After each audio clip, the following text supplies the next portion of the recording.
¿cómo sentiste este salto? Porque tus novelas anteriores, Nudos y Pequeños Hombres Blancos, tienen entre sus fuentes principales tu experiencia personal de determinadas situaciones y en trasfondo no hay nada de tu experiencia personal directa, digamos. El testimonio es eso, la experiencia personal del otro.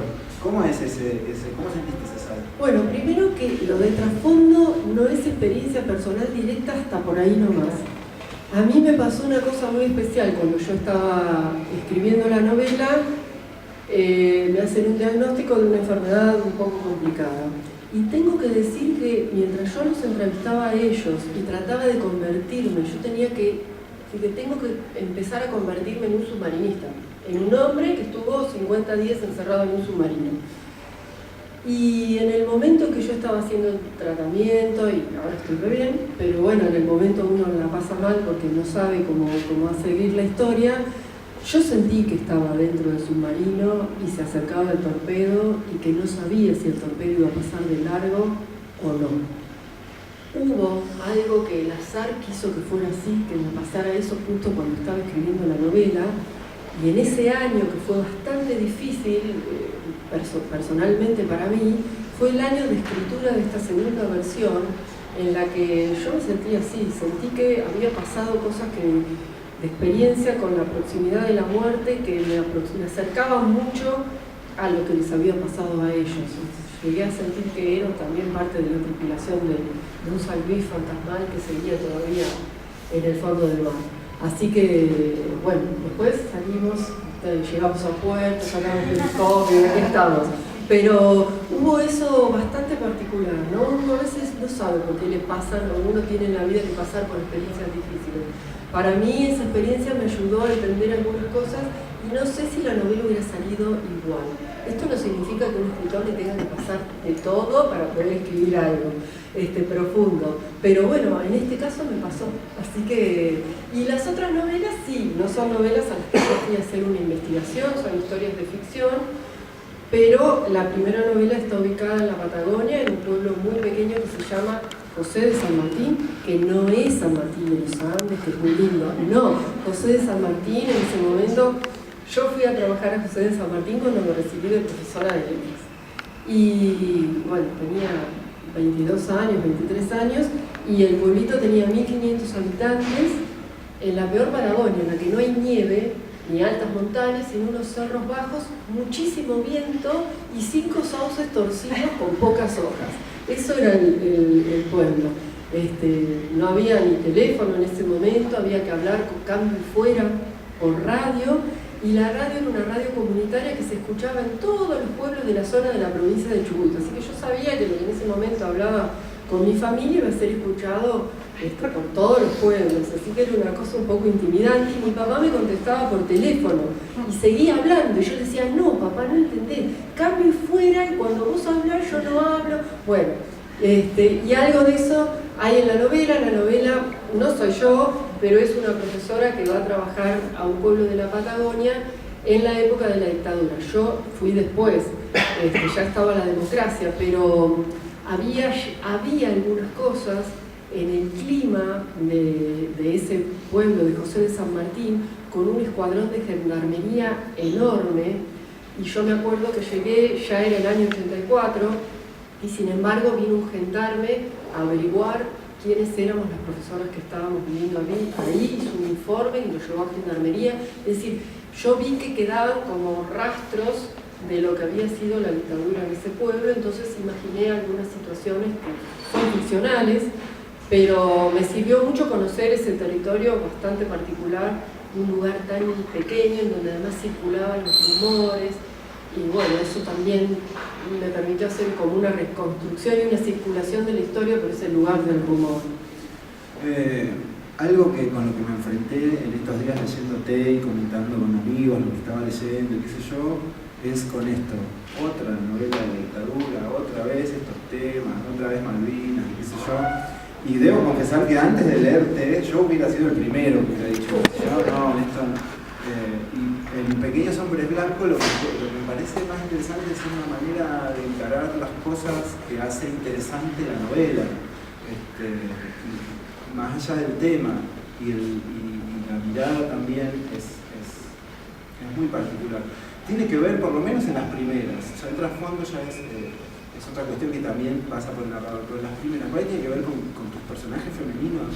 Con esa mirada del personaje femenino de una realidad que uno está acostumbrada a verla y a leerla como hombre. Puede ser un poco eso, creo que el descentrar el tema y llevarlo a otro lugar, empezar a pensar la dictadura desde un pueblo de la Patagonia, y además en mis novelas el tema central no está en el centro, está como en los bordes. Entonces la novela no va a hablar todo el tiempo de la dictadura, va a hablar de una chica que va a vivir un pueblo y ve que hay cosas que se callan y cosas que no. Es decir, eso que queda como decantado, cuando uno termina de leer, empieza como a decantar en el fondo, ¿no? Yo creo que Pequeños Hombres Blancos, la dictadura es como una especie de agüita subterránea que en algún momento encuentra una grieta y sale para arriba y uno ve que es un agua un poco turbia y con olor feo. Creo que funciona así, entonces por ahí no es una novela típica quizás de la dictadura, ¿no? También es cierto que hay una mirada femenina, sí. Bueno, es lo que por ahí cristaliza un poco en la relación de Gabriela, la protagonista, la nueva en el pueblo, porque aparte está muy desarrollado este tema del extranjero que llega a un pueblo chico, que llega de afuera y ve lo que uno se acostumbra, ¿no? Como cuando uno tiene, yo siempre digo, cuando uno tiene en la casa una mancha de humedad que se acostumbró tanto a verla, que viene de golpe, mira la mancha que tenés ahí, y uno la mira de nuevo y la ve otra vez, porque eso había empezado a fuerza de vivirlo todos los días como pasar desapercibido, ¿no? Entonces me parece que en ese caso la mirada de Gabriela, que es una profesora que se va a trabajar al sur, es esa mirada de que viene de afuera y empieza a ver todo como por primera vez, ¿no? Y la situación que se da, digamos, es interesante por esto, porque hay una serie de cuestiones que Gabriela descubre en el sur sobre la dictadura que probablemente si se hubiera quedado en Tandil también se hubiera enterado de otra manera y en otras circunstancias. O no. Pero bueno, ella se entera ya en esta especie de situación de laboratorio que se da en este pueblito y tiene una relación súper interesante con Ángel Blanco, que es el jefe de gendarmería, que es como rechazar algo, pero a su vez sentirse atraída por aquello a lo cual rechaza y le tiene miedo, ¿no? Como una relación bastante paradójica. Sí, tiene que además no retroceder frente a situaciones de erotismo. Hay unas escenas que están ahí narradas como dentro de un sueño que uno no termina de saber si es un sueño o es algo que le pasó realmente, y en donde, digamos, yo encuentro en esas situaciones una expresión de lo femenino frente a una situación abrumadora que es muy interesante. ¡Qué bueno! ¿Cómo manejaste esa relación con ¿no? Ángel Blanco a lo largo? Contarles por ahí un poco a ellos este personaje que se llama Ángel Blanco y él mismo ya es como una especie de oxímoron el personaje. Bueno, sí, es un comandante de gendarmería que viene como mucha gente de gendarmería que viene del norte y bueno, es un hombre mucho más grande que Gabriela y que es esta chica así como muy inocente, que no se da cuenta al principio de nada de lo que está pasando en el país y llega a trabajar a ese pueblo pequeño en donde sí empieza a ver algunas cosas y bueno, y se empieza a sentir atraída por el comandante Ángel Blanco, pero a su vez empieza a descubrir cosas y empieza a temerle, entonces se genera todo un tironeo adelante de ella, en donde en la novela funciona esto de ver o no ver, es decir, esas cosas que están a la vista y uno no puede ver y a veces uno no quiere ver. Entonces, ¿hasta dónde ver? ¿Hasta dónde saber? Porque ver y saber en la época de la dictadura era peligroso. Y aparece de nuevo el tema del silencio, que es un tema que atraviesa las tres novelas, pero que tiene mucho peso, porque en la Patagonia el silencio tiene mucho peso. Hasta los sonidos en la Patagonia, el sonido del viento es un sonido que también pone de relieve el silencio y la soledad. Y ese tema tiene mucho que ver con guardar silencio y el silencio para proteger la propia vida, ¿no? Que es un tema que vuelve a aparecer en la novela del submarino, porque en la novela del submarino no se podía hacer ruido porque el ruido significaba que los enemigos lo detectaran, ¿no? Los enemigos que son los ingleses, pero también es el gobierno militar. Sí, aparte del sonar con ese hilo que te ata la vida, digamos, que todo dependía de lo que se escuchaba. La otra presencia bueno, en trasfondo no hay mujeres, hay mujeres como referidas, no presentes. Apenas, sí, algún recuerdo. Pero... la otra presencia que también aparece muchísimo en Pequeños Hombres Blancos y en Nudos, y que en trasfondo hay como un laburo para poder traerlo también, es la de los animales. Bueno. ¿Cuántos animales hay? Sí. Es algo de lo que yo no me daba cuenta hasta que alguien me empezó a decir, ¿no? Aparecen animales en las 3 novelas. Y uno dice, ¿cómo? ¿Animales adentro de un submarino? Bueno, no les voy a decir cómo, pero hay animales. Y algunos son animales célebres. Sí. Uno es un caballo que aparece en una novela de Celine, el albatros de un poema de Coleridge. Sí.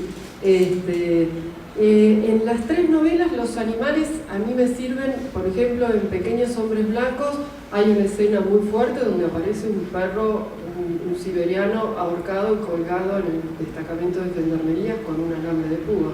Entonces, doy este ejemplo nomás. En la novela, si bien es una novela sobre la dictadura, yo contaba que a mí me gusta descentrar el tema y trabajarlo como por los bordes. Como si fuera a través de una transparencia, una veladura, no el tema en el centro.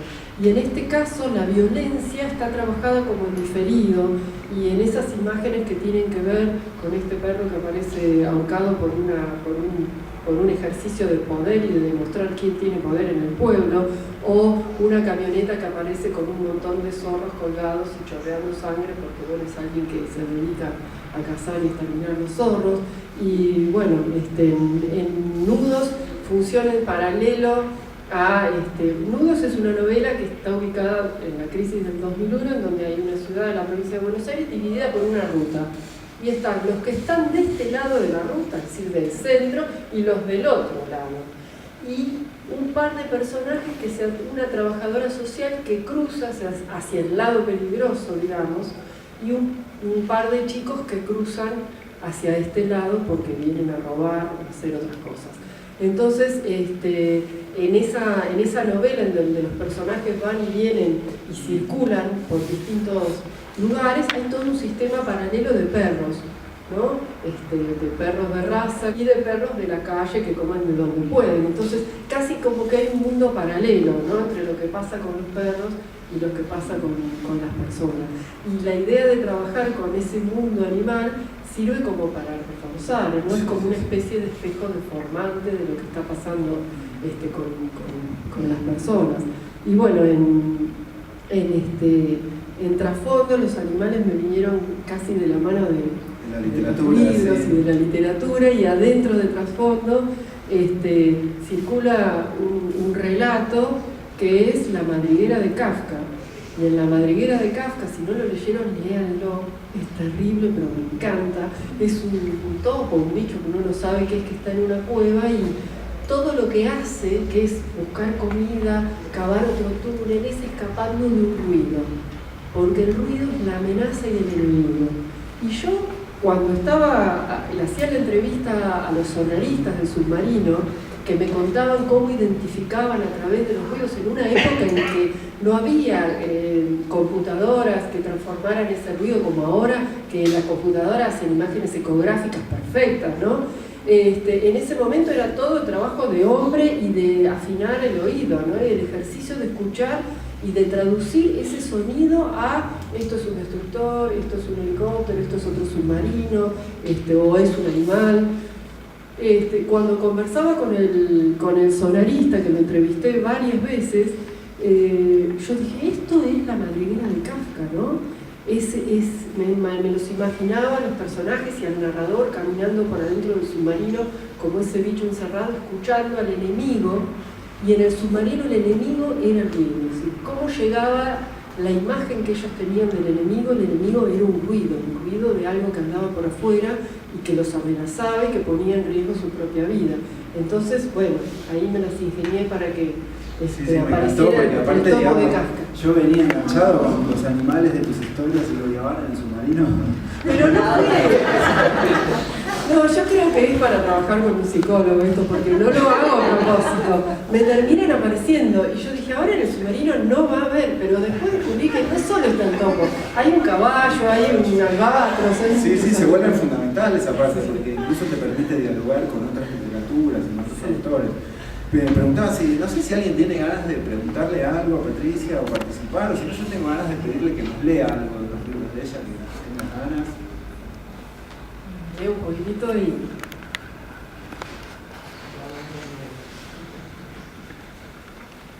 Bueno, leo algunos, no sé, leo algunos fragmentos de... Lo que te guste, lo que te guste. Estamos metidos en una napa. Una burbuja de agua más fría que el agua ya bastante fría en que veníamos navegando. Se han detenido las máquinas y el submarino deriva suavemente. Sigue la corriente con nosotros adentro. Y así se vuelve indetectable. Los sonidos rebotan en la barrera térmica de la napa y es como si no existiera. Como si se hubiera vuelto de pronto agua. Todo agua. El barco, nosotros, los objetos, el tiempo, solo agua en el agua.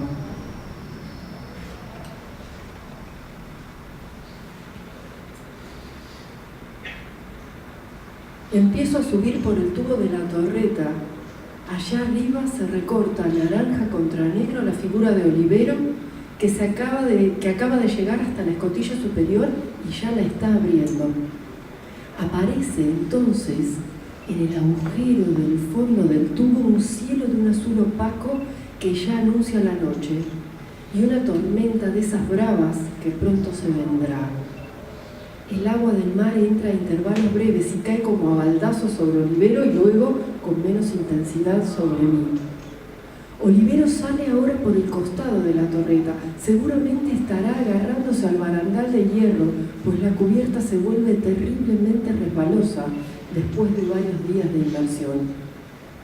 Desde allí ha de estar tratando de observar, de orientarse para encontrar aquello que produce el ruido. Ha de verse pequeño y frágil en medio de la luz que el día y el temporal le retasean, zarandeado por el movimiento constante y peligroso que el mar le impone, y paralizado por un frío que corta dentro de un traje que no está preparado para ese frío. Ha de tener también, como yo, esta sensación extraña de que nada existe ahora, nada fuera de este mar interminable y sombrío que golpea con furia contra la vela del submarino, contra nosotros, nada ni nadie, solo nosotros dos, y algo que en algún lugar hacía un ruido que ahora ya no se oye, porque todo este ruido mayor se lo ha tragado.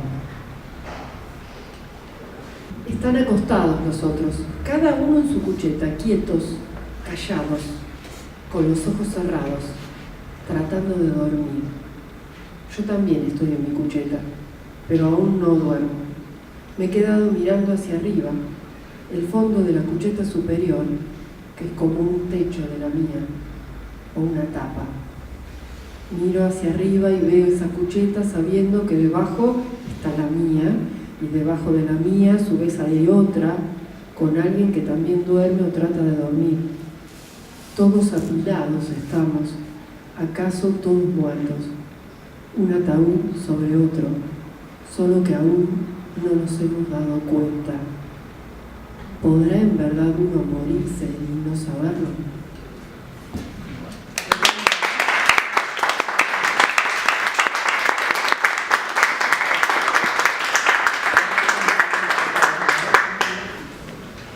Bueno,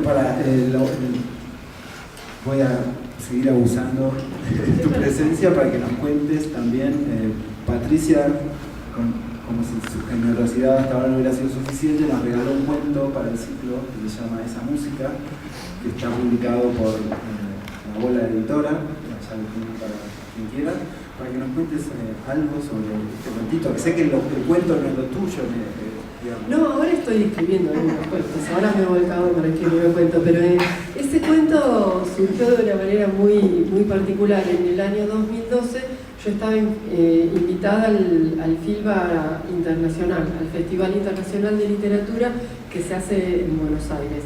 Y como parte de ese año el país invitado era México, había muchos escritores mexicanos muy importantes, entre ellos Margot Glantz, que es una escritora que a mí particularmente me gusta mucho leer, y también había escritores argentinos. Y había varias actividades, había mesas, a mí me tocó estar con Laurent Binet, un escritor francés, que escribió una novela sobre la Segunda Guerra Mundial, HHDD. Ah, HHHH. Bien, que tenemos un librero acá, genial. La mesa abordaba el diálogo entre ficción e historia, ¿no? Y otras actividades que había nos llevaban, nos llevaban a algún lugar y a partir de ahí teníamos que escribir algo. Y a mí me llevaron a un concierto al Teatro Colón. Y entonces este cuento tiene mucho que ver, ese cuento salió, pero es un cuento que en realidad es un cuento fantástico, pero está inspirado en ese concierto en el Teatro Colón, así que la violinista del cuento es la violinista a la que yo vi, que era una violinista extranjera fantástica, que tocaba ese día, y bueno, yo la veía haciendo esa música, ¿no? Y era muy delgada, muy blanca, y tocaba de una manera que parecía que estaba así como aleteando, y entonces me imaginé toda la situación del cuento, ¿no? Casi con una especie de locura, porque en realidad yo la estaba viendo, los escritores tenemos un poco algunos trastornos a veces, no somos gente todo normal. Vemos y cuando vemos eso vemos otra cosa. Entonces yo la veía a ella tocando ese violín y bueno, y me imaginé lo que estaba sucediendo. Así que llegué al hotel, me senté y escribí el cuento. Fácil. Bueno, ahí está el cuento, están los libros de Patricia también, para que tenga ganas. No sé si alguien quiere hacer algún comentario. Si no, vamos a dejar descansar a Patricia. No, yo no me canso. Estaría bueno si alguien quiere hacer alguna pregunta, tiene alguna curiosidad de lo que sea, o de algo que tenga que ver con la escritura, con mis novelas, o lo que ustedes quieran preguntar. Yo tengo perdón, Patricia, tengo una pregunta. No pidas perdón, respecto está bien. No, digo perdón, no a vos, sino al muchacho que tiró la mano. ¿Cómo, esto ya es tu visión, ¿no?, personalísima, a la hora de enfrentarte a entrevistar a los excombatientes, ¿no? También son excombatientes, teniendo en cuenta... Son veteranos. Veteranos son los militares de carrera que estuvieron en Malvinas. Okay. Y excombatientes son los que fueron convocados al servicio militar.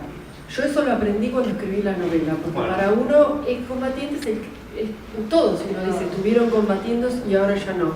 Pero hay una diferencia que tiene que ver con si vos sos excombatiente y no tuviste una formación militar. Es diferente. Y ellos son militares que no se puede ser submarinista, no se puede hacer la colisma, hacer el servicio militar, no se podía siendo submarinista. Los submarinistas eran todos profesionales y formados en la Armada. Ah, bien, bueno, eso capaz que cambia el rumbo de la pregunta. Porque teniendo en cuenta esto de esa cosa de la guerra de Malvinas como ficción, ¿no?, como ficción oficial, ¿cómo te enfrentabas vos a ellos a la hora de entrevistarlos si no te dabas imagen de que estabas ante unos personajes, ¿no?, seres que fueron puestos ahí, pero justamente ahora al confirmarme esto me lo cambiaste, porque hubo chicos que los sacaron de la colima y los metieron ahí como en un escenario, ¿no?, a actuar de soldados. ¿Cómo te enfrentabas a ellos?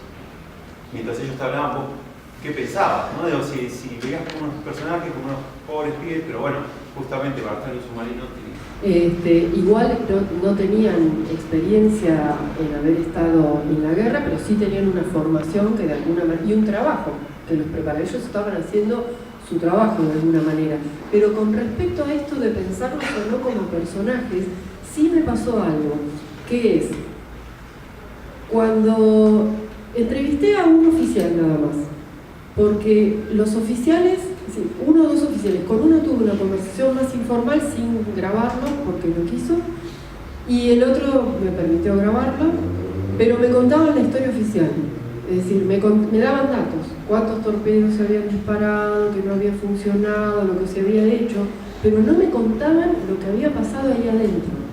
Es decir, pasan cosas ahí adentro.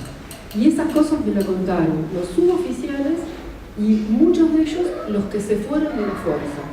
Entonces, adentro de en la misma historia de San Luis, había dos relatos. Un relato oficial más acomodado a el deber ser, ¿no? A lo que la fuerza entendió que había sido la campaña del submarino, que era un relato un poco ficticio. Porque cuando uno entendía cómo había salido el submarino y todo lo que no había funcionado, esa parte prácticamente no se contaba, o era como una anécdota. Bueno, sí, este submarino no funcionó.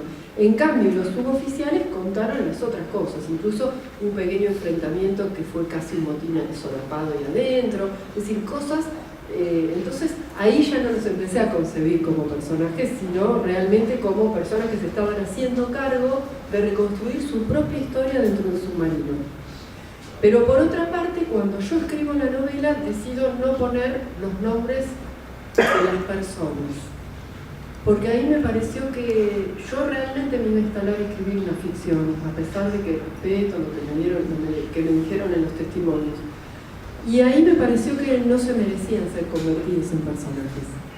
Y entonces les cambié, les puse apellidos que me tomé el trabajo chino de buscar apellidos que suenen de la misma nacionalidad y que suenen parecidos de cada uno de ellos, pero no sé los nombres de ellos. Fue una cuestión así como decir, bueno, ellos son las personas, se llaman así, así, así. Acá están los personajes. Así que hay un juego de ese tipo. Yo quería hacer una pregunta. No tanto por el tema de la novela en sí, sino por la manera de escribir. ¿Qué importancia o de qué forma manejas lo poético dentro de tu escritura? Sí, justo los fragmentos que leí, hay un trabajo poético, o en sentido amplio uno diría un trabajo literario. Cuando yo empecé a escribir, decidí tomármelo un poco más en serio. Me fui a trabajar con Arturo Carrera. Arturo Carrera es un poeta, ¿sí? Segundo Premio Nacional de Literatura hace 2 años, ¿no? Me parece que la poesía hace un trabajo con el lenguaje tan minucioso y tan particular que por ahí los narradores en general no lo hacemos.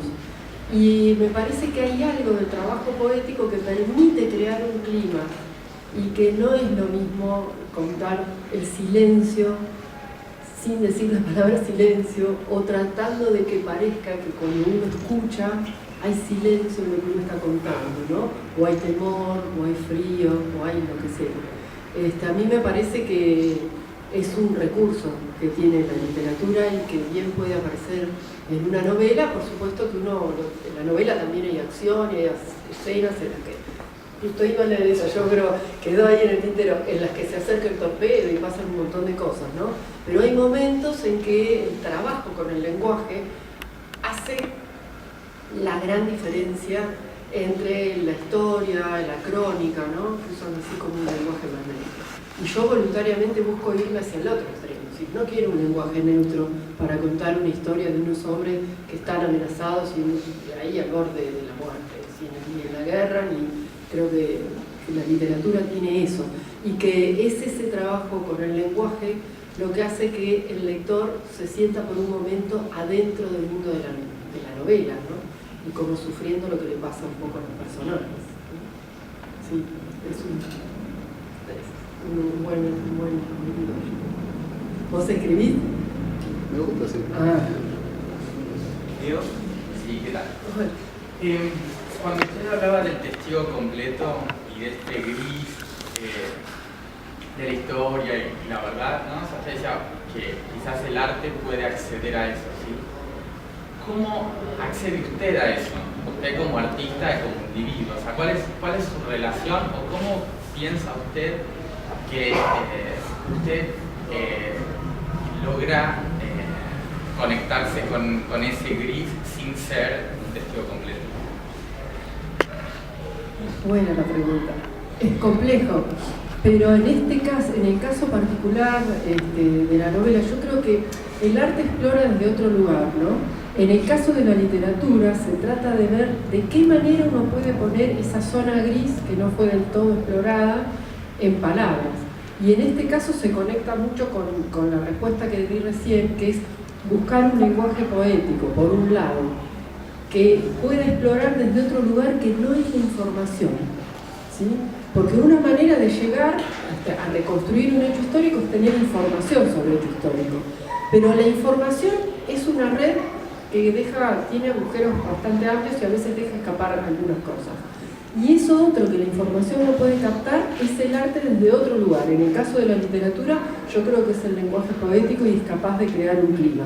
En el caso particular de Trasfondo y esa exploración, es un narrador que tiene características muy especiales. Yo no lo quiero decir porque es como parte de la intriga de la novela, ¿no? Y tiene que ver con una sorpresa que se encuentra el lector que no piensa que desde dónde puede llegar a estar contada la novela. Pero en ese caso, para mí la clave, por eso cuando después de leer Ágame, pensé que había que contar la novela desde otro lugar para que la novela no quedara como en la superficie y pudiera entrar, no digo a develarla solamente, pero pudiera poner como un piecito en el borde de esa zona.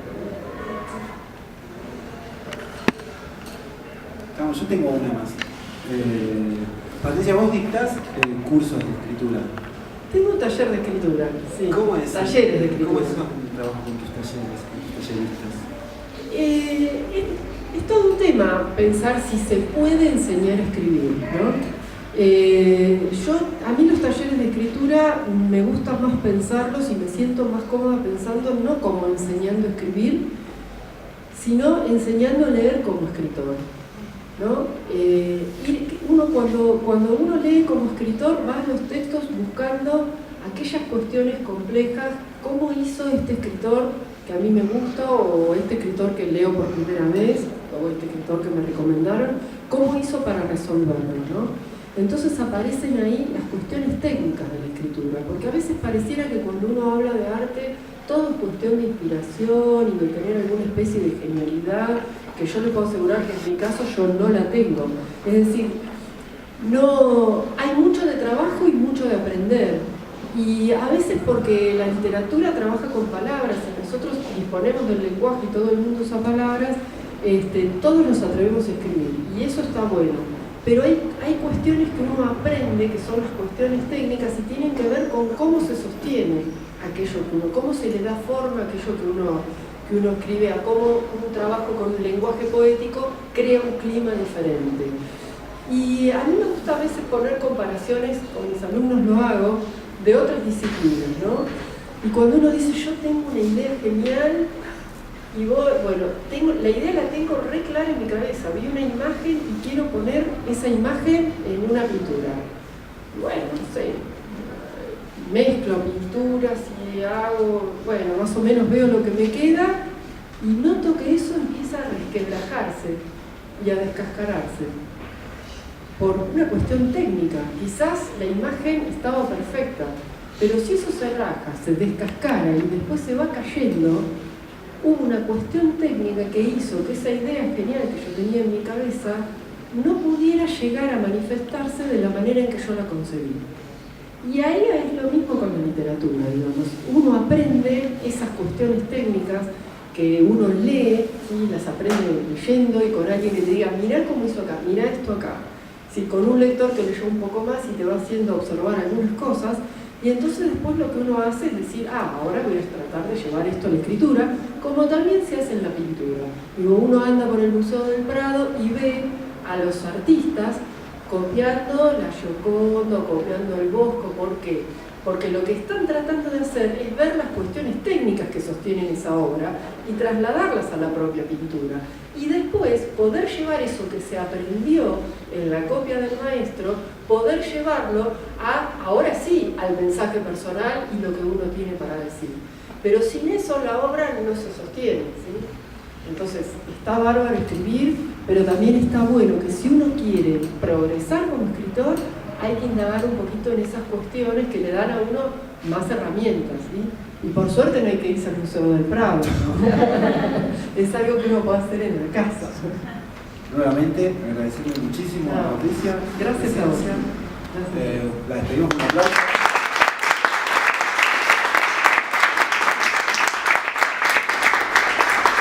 Les invito a compartir un paseo vasito de vino y les cuento que entre nosotros también está Fabián Iriarte, que es nuestro invitado de agosto, el último sábado de agosto, a las 5 de la tarde, y vamos a estar charlando también.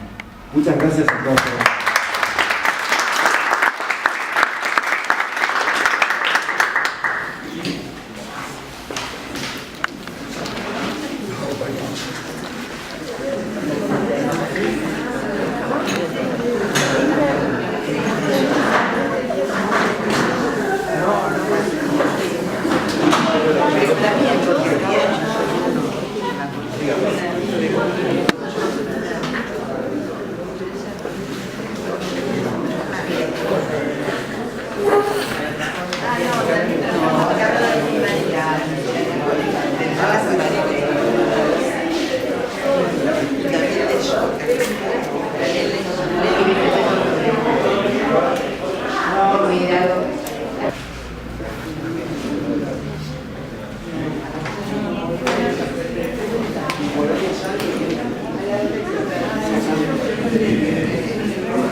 Sí,